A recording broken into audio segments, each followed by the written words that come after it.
Senate Bill SB 1009. The short title of this bill is State Vehicle Fleet Electric Vehicles. And this bill is introduced by Senator Steele, and it will be heard in the Senate Transportation and Technology Committee this coming week on the 8th of February. Now, state vehicle fleet electric vehicles. Now, what does that mean? Well, it may be a good idea to have electric vehicles, right? I mean, No. maybe wait a second, it may be, maybe, I'm not saying it should be, it yeah. may be. But what this bill does is that it forces that the transition of state vehicles to electric vehicles.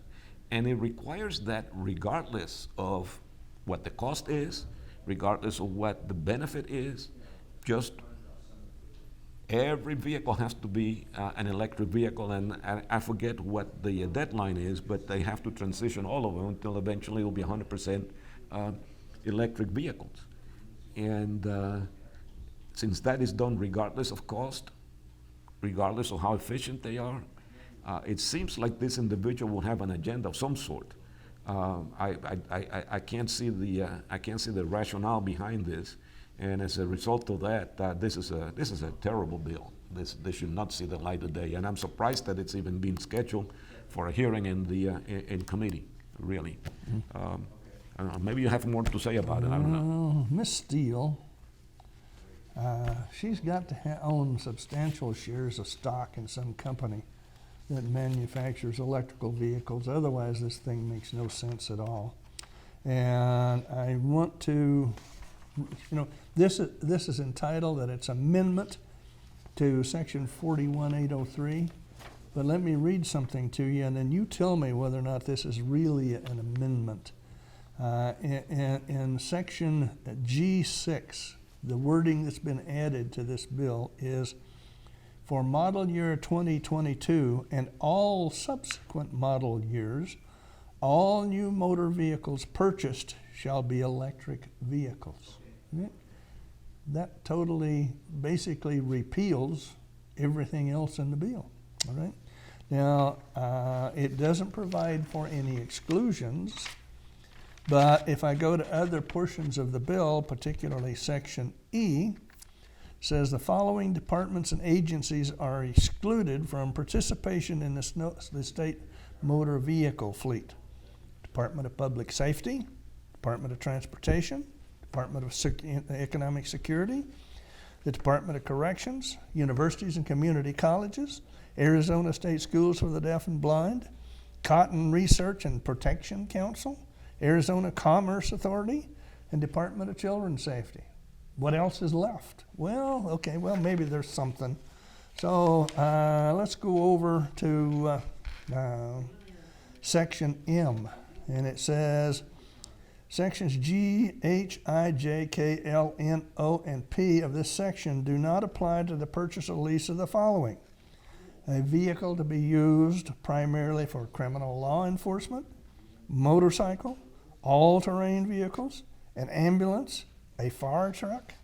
Then I look at other sections of it, and it says in one, and I'm not sure exactly where it is, but it says if a state department wants to request from the motor vehicle pool a vehicle, and it's to be electric vehicle, well, if the electric vehicle is to be operated on a street where the speed limit is greater than 35 miles an hour, then it doesn't apply there either.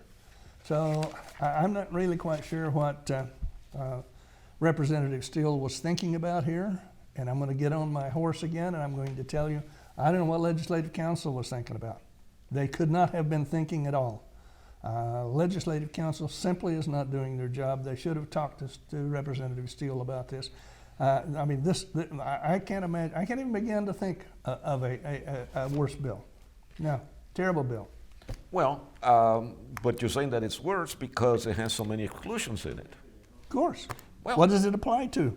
Well, yeah. Well, then my fears are no. See, I have to change my mind because I said this is a terrible bill because it forces, the purchase of these vehicles. But with so many exclusions, maybe it's not that. Maybe this is just a posturing bill. Maybe that's the reason it was. It's going to cost you a lot of money to posture.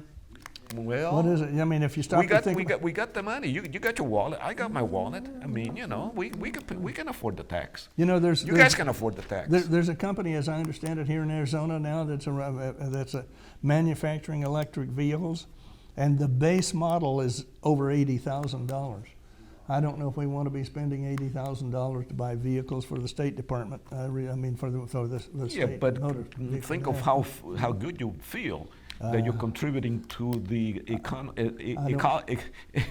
the sound ecology of the state. I don't get to drive one of them. I don't get to ride in one of them. I mean, if it were a police vehicle, maybe I could get arrested and ride in one of them, but the police department is exempt. So I won't even get to, if I get arrested, I won't even get to ride in one of them. All it's going to do is cost me money. Then the other thing is, if you got an electric vehicle, where are they going to get them recharged? There's no provision. Well, that's okay. You can pay for, we can have. I guess you can go to the grocery stores, some of the department stores, and use their free charging systems. I don't know. Yeah. But then they've got to go out and they've got to install all of these electrical charging systems, and how much is that going to cost? Yeah, the bottom line here, folks, is that I wouldn't even soil the garbage can with this bill. No, it's bad. It's just terrible. Yeah, no, it's bad. Mm-mm.